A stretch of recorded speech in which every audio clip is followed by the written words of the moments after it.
Mezzo Isabel Leonard balances singing and being a mother. Isabel Leonard had just finished singing Sesto in Handel's Giulio Cesare in Paris and was taking a few days off with her 8-month-old son Theo when her manager's office contacted her and asked whether she was on a plane back to the United States. "I'm like, no, I'm actually in Vienna," she said. That was good news for the Vienna State Opera.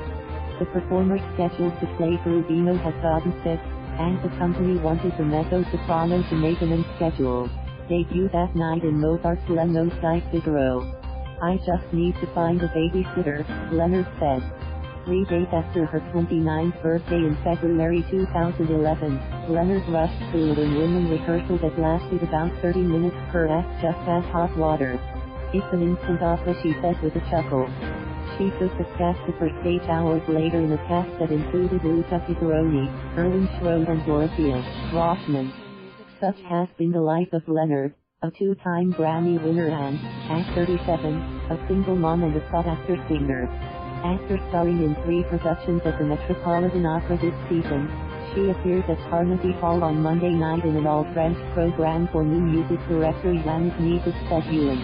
It is his first concert leading the MET Orchestra. "This is probably for me one of the healthiest voices I have ever encountered in my life," Nézet-Séguin said. "The incredible artistry and the attention to words and meaning that she brings to every role she approaches makes it a conductor's dream." A native New Yorker, Leonard married New Zealand baritone Teddy Tahu Rhodes in 2008. They divorced and she has sole custody of Theo, who just turned 9. She asked advice once or twice from soprano Renée Fleming, who divorced while her daughters were young. Fleming thought back to what the late soprano Joan Sutherland once told her. She said, "Have your children." She said her grandchildren were the greatest joy in her life. And she said it doesn't matter when it happens because you'll have this extraordinary family and you won't even remember the engagements that you lost, Fleming recalled. Spending time with Theo caused Leonard to withdraw from the world premiere of Marnie at London's English National Opera in November 2017, though she sang the US premiere last fall to kick off her MET season, which included a role debut in Debussy's Kelly's et Millicent and the shattering Blonde Slot Horse in Poulenc's Dialogue des Carmelites.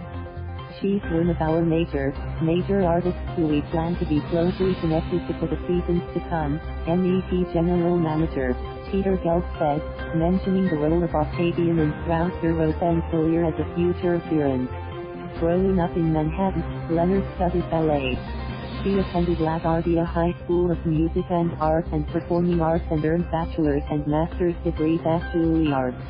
She made her professional debut at Berlin in Mozart's Don Giovanni at Bordeaux, France, in 2006, her U.S. debut at Stefano in Kaunas, Romeo et Juliet in Atlanta the following January and her MET debut at Stefano this September.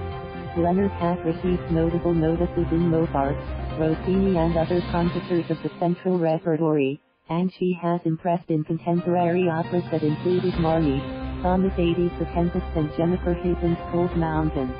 It's great when you have a living composer because you get so much more input on what their minds were thinking about when they wrote it and what they were hearing, Leonard said. The theater aspect of what we already do is, I think, why I'm in this in the first place. Her acting can be intense, but deliberate. She will never throw at you big vocal or acting effects just for the sake of being with an effect, said Nézet-Séguin. It's always because it's very, very integrated and thought through. And I find this much more moving than some people who actually just go for the easy effect. She was preparing Cherubino at England's Blindyborn Festival in 2012 when she flew back to record what has become a highlight for some opera singers, Sesame Street. Appearing with Murray Monster and Ovejita on a People in Your Neighborhood segment that aired the following year, she sang an excerpt of Una voce poco fa from Rossini's Il Barbiere di Siviglia. She has performed for Justice Ruth Bader Ginsburg at the Supreme Court and has been cast by Mike Nichols alongside Meryl Streep in an HBO film of Terrence McNally's Master Class before the director died in 2014. Next season includes Werther at London's Royal Opera, La Cenerentola at the Dutch National Opera and Barbiere in Cincinnati, and a role debut in Because Carmen is planned in the following season. She and Theo are splitting time between New York and Chicago, where she has a rental apartment near Wrigley Field and cousins who live in the area. I don't project a lot on myself in terms of where I think I'm going to be. For whatever reason, I never have, she said. I think it's always left me to be very happy where I am, which is great. I just like to sing what fits the moment, like I'd rather buy clothing that fits me right now than buying something that I'm hoping is going to fit in 2 to 3 years, and then seeing if I can make myself fit into it. Related stories. Thank you for watching. Please subscribe.